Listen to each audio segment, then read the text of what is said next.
Humans are very interesting.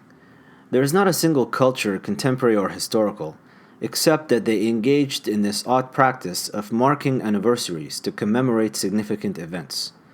What is it about us that makes us so nostalgic to the past that we want to set aside special days to remember what happened on those days in history? That's not even the odd part. It's understandable that we would mark happy occasions in order for us to relive those special moments. But what's the deal with remembering tragedies? We deliberately mark our calendars to set aside days to be miserable using nothing but our memories of sad events. Memories that are often distorted and quite unreliable, and in many cases, never even directly experienced. If it's about learning lessons from history, there must surely be another way to do so without combining it with misery. And what's the deal with setting days to celebrate our relationships as if throughout the whole year we're unaware of our parents and or spouses' presence in our lives? And we need to be reminded of that through commercials that a chocolate box with a gift and a nice Hallmark card will make them forget about us taking them for granted all year long. Every year, Muslims need to go through the usual battle in the bid'ah octagon, the Mawlid. Two sides that claim love of the Prophet, peace be upon him, dedicating their time and energy explaining why the other group is wrong. Sometimes there is civility, where each side will grant the other that their position is held out of love of the Prophet, peace be upon him. But too often, we have speakers on this subject that will not let go until someone taps out in submission. Judgment upon a matter is a branch from the tree of conceptualization. Everything in Islamic jurisprudence, fiqh, revolves around this principle. Get the conceptualization wrong, and it's your first class ticket to irrelevance city along with your ruling.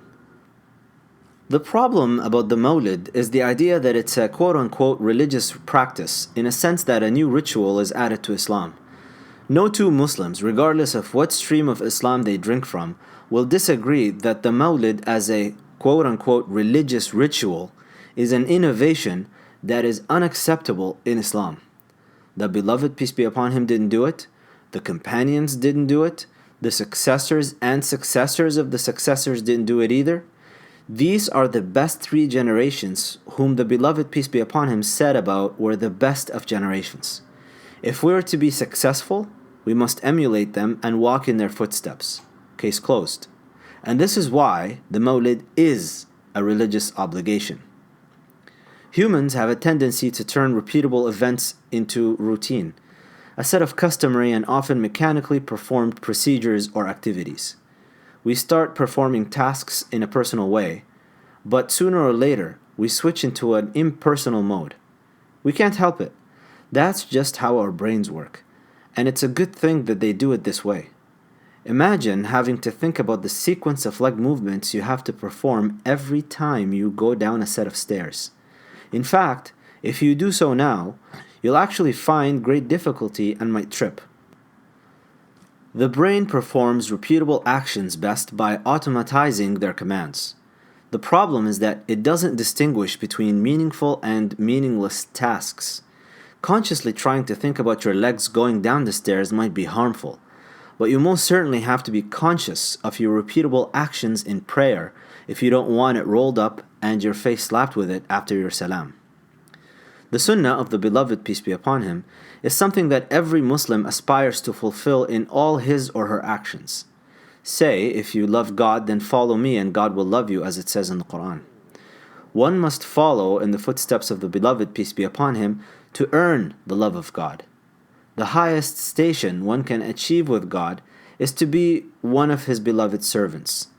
This cannot be achieved through impersonal adherence to routinized acts.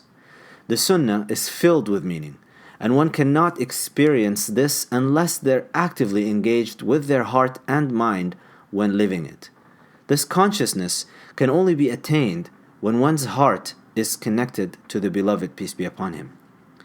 The purpose of the Mawlid is to break the inevitable turning of the Sunnah into a routine by re-establishing the withered connections between the heart of the believer and the beloved, peace be upon him. It is a time when the seerah, the biography of the Prophet, is read, the shama'il, the description of the Prophet, is explained, and poems praising the beloved, peace be upon him, are chanted. Umar, may Allah be pleased with him, was living the sunnah, but it was the presence of the beloved, peace be upon him, that made him feel more love for him than his own self. That second look Umar, may Allah be pleased with him, took upon the beloved, peace be upon him, when he confirmed his immense love for him, was a mawlid. The jumping of companions during battles in front of the beloved, peace be upon him, to protect him from flying arrows, was a mawlid. The taking of the beloved's, peace be upon him's, place in bed by Ali, may Allah be pleased with him, to save him from Quraysh's plot to kill him, was a mawlid. The migration of Bilal ibn Rabah, may Allah be pleased with him, from Medina after the passing of the beloved, peace be upon him, because he was overwhelmed by the loss, was a mawlid. His flowing tears and inability to call the adhan when he was asked after his return years later was a mawlid. The yearning of Abu Bakr, may Allah be pleased with him, as he constantly said, "Oh, how I miss the messenger of God," was a mawlid. It is an innovation of the worst kind if the mawlid is celebrated only once a year. The mawlid must be celebrated as often as possible. There is a reason why we don't know the exact date of the beloved, peace be upon him's, birth. It's not about the date, it's about the person. When the mawlid celebrations turn into a single fixed time of the year that Muslims get together in order for them to remember the beloved, peace be upon him, and learn about him, they miss the whole point. This is clearly manifested in the countdowns and excitement over the day. Instead of celebrating the birth, person, and mercy that is the beloved, peace be upon him, it becomes a celebration of 12th of Rabi' al-Awwal, a specific date that has never been agreed upon.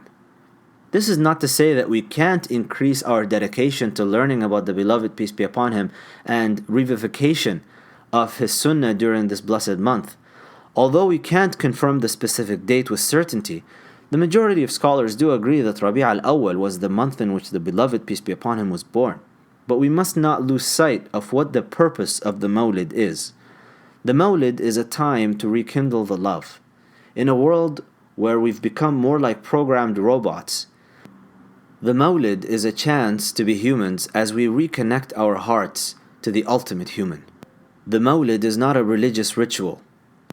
It is the life force that turns routine motions into what we all want to be on, the sunnah of the beloved, peace be upon him.